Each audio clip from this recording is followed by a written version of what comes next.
Hello, my creative friend. This is Lady Ash, and I'm here to share with you today a little bit about Draw It Out therapy. Now, I came up with Draw It Out therapy after several years of using art to heal myself, and I've been using it to support others in Jamaica across the island. Now, Draw It Out therapy allows you to use your creativity, and basically, it's a self guided therapeutic practice to foster personal growth and emotional healing. Now, this is not a substitute for professional care. And of course, there are art therapists who uses art as a tool to diagnose and treat mentally challenged individuals as a form of therapy.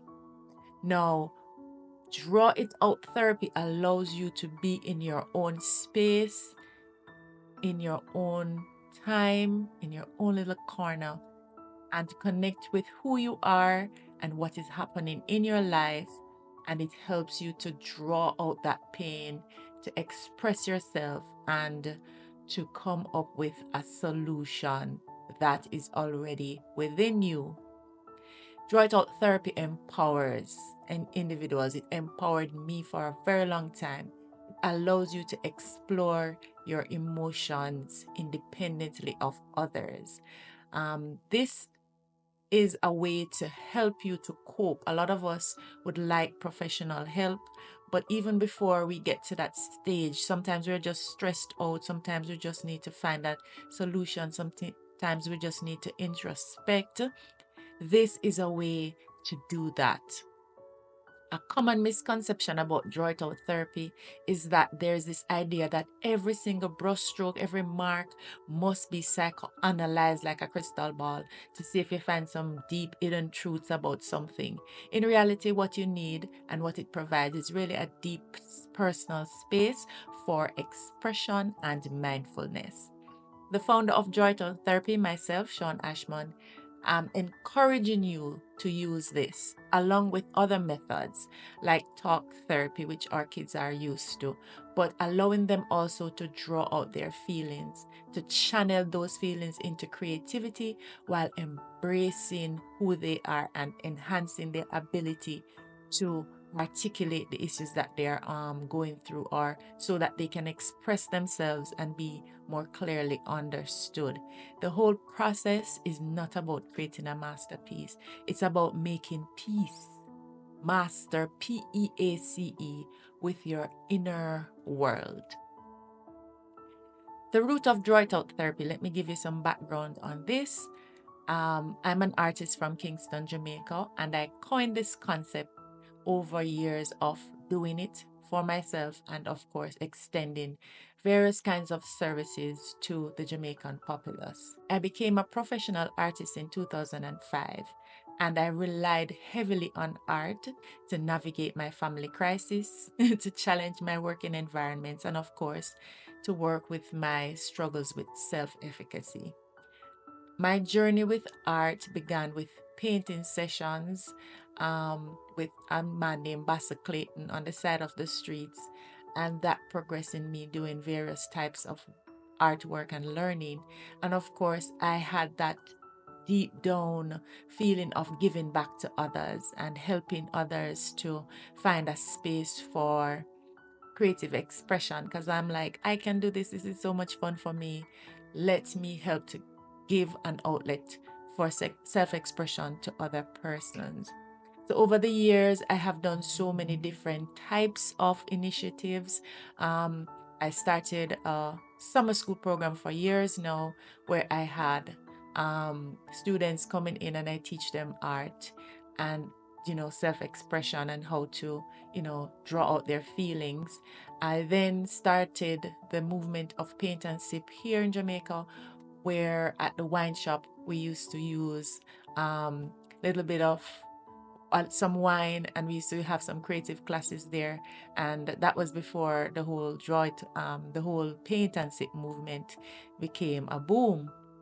And then in 2020, when I realized that there is a critical need for self expression and um, self therapy, I started the Draw It Out program with therapeutic journals, and then it progressed into workshops, and then it progressed into an online course, and then the Draw It Out tour, which is now taking it to the schools, and our latest, which is our showcase, which brings the schools and the wider population to my masterpiece gallery in Kingston to have that experience. So it has been like my passion to really help persons to discover this thing called art and use it as therapy.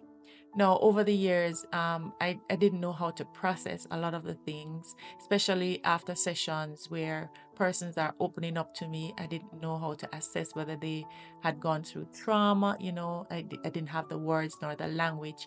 So, of course, I invested in courses online through Johns Hopkins University and the University of Florida, where I'm a certified psychological first aid, and I'm able to assess whether or not someone has been exposed to trauma and if they're still having the effects from that.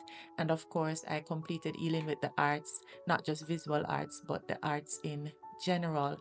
And as a multidisciplinary artist, I work with diverse mediums. I work with recycled materials, ink, charcoal pen, pencils, um, acrylic paints, oil paints.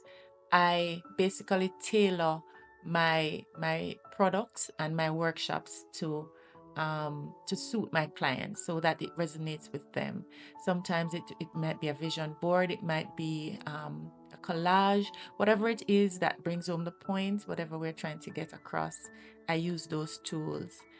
And with my bachelor's in business administration and a master's in IT, and with over 20 years of corporate experience, it adds a lot of depth to my practice, and it allows me to tailor my program to different audiences. I have a background of growing up in the inner city, and that has been my early stories when I grew up in Grand Spain, and be able to transcend all of that to live a beautiful life and to be successful. I share my journey along the way, and with a good understanding of the workforce, I can navigate the space and know how to use art to really provide an interactive and hands-on approach to helping persons gain the recognition that they need, that art is, a tool that they can use too, despite the fact that they may not be an artist or consider themselves highly creative. So my approach is evolving, but over the last 3 years, it has gained significant recognition as a powerful tool for fostering emotional well being and improving mental health. I've had the opportunity to work with several groups and to do speaking engagements and training engagements where I give persons an opportunity to express themselves and to reach and find the power of art.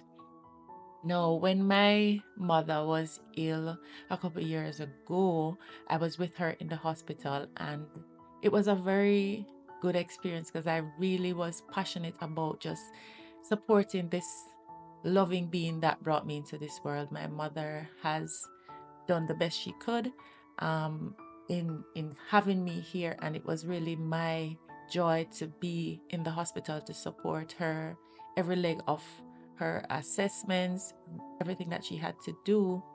And I was with her up to the point of surgery and after surgery.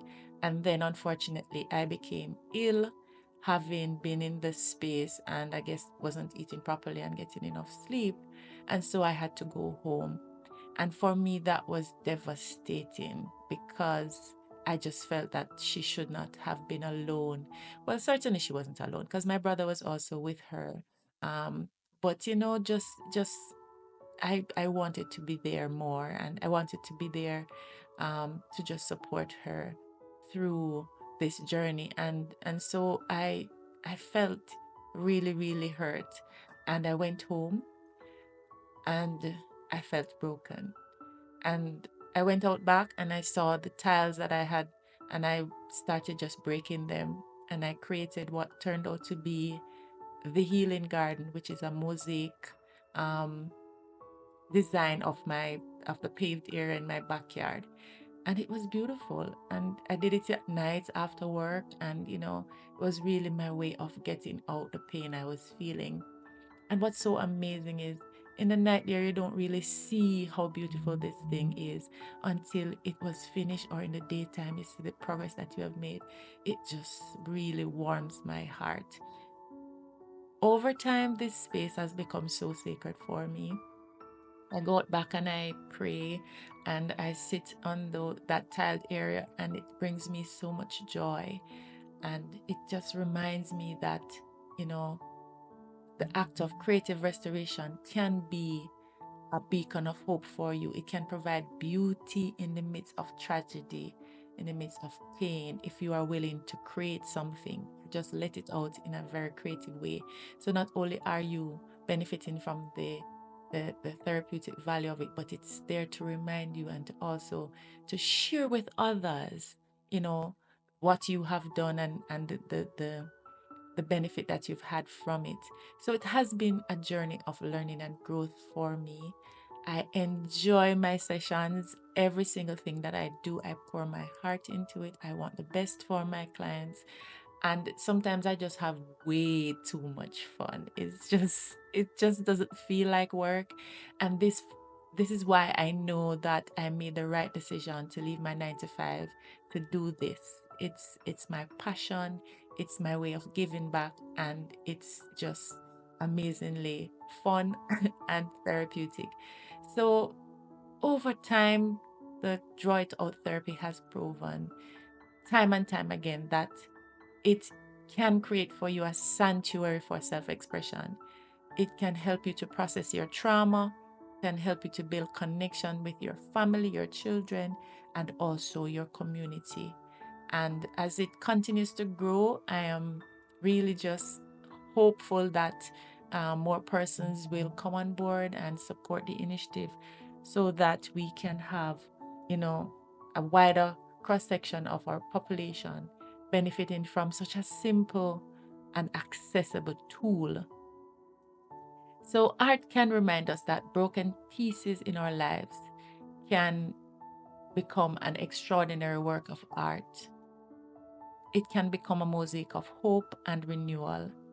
And it teaches us every day that we can upcycle our lives and create meaningful stories around our existence, and helps us to find the courage to move forward.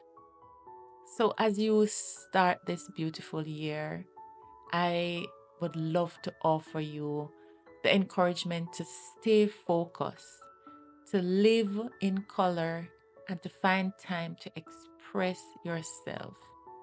Get a coloring book, get a drawing book, get your art going, express your creativity, and live your beautiful life on canvas. Draw It Out Therapy is here to save lives. The stories continue. I'll talk to you soon.